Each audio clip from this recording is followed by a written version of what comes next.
What do you think then? So Boris Johnson, we've been talking about partygate. Frankly, I'm bored of it. I don't want to hear it again. But we've got so much happening, and then he's been given a questionnaire. So I'm going to have to come to you, Albie, as a Conservative sort of commentator against racism and all that. So what do you think now? Is it time to stop?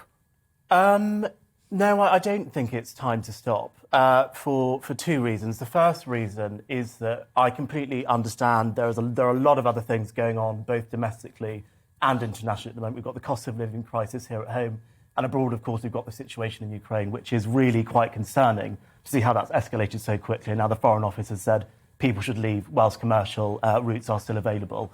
However, we do live in a country where the rule of law and due process is important. And as a Conservative, I believe that the rule of law is paramount. And if it is found that the Prime Minister has broken the law and misled Parliament, that will be a very serious domestic issue.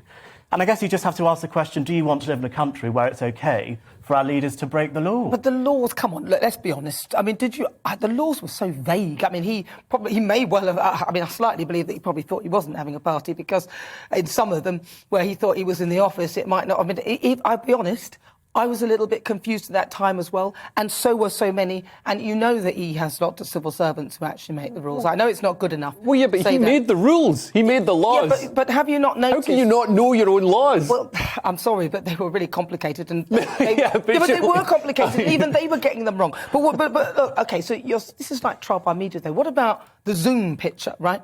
It was a Zoom. He was on Zoom. There's a picture of him on Zoom. Trump. They tried to get him for that. This was the newspapers doing that to him. Yeah, no, I do think. I mean, I agree with you that it's unfair, and they seem to be. It's like getting Al Capone for his taxes, because Boris did so many things, so many other things wrong. Apparently. Hyperinflation, we've got the dodgy COVID contracts that so many Conservative ministers were creaming off this wealth, like Owen Paterson with his dodgy dealings with Randox. There's also Michelle Mone apparently was giving contracts to a company that her husband had a stake in. So there's all these dodgy goings on, like Transparency International say that 20% of COVID contracts, of the fast-track VIP lane COVID contracts, are dodgy.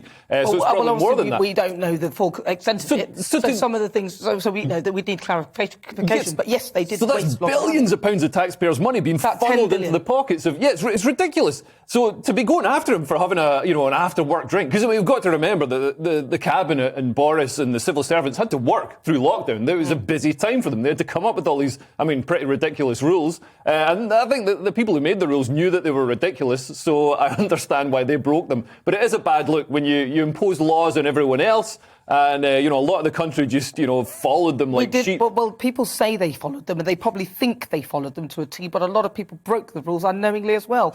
Some of the rules were ridiculous. But the idea of it was that you wouldn't be in contact with lots of people to sort of save people if you were infected or they were infected. So we get what they were trying to do. Perhaps maybe the point is they shouldn't have put it as a legislation. Perhaps that was the issue where it went slightly wrong.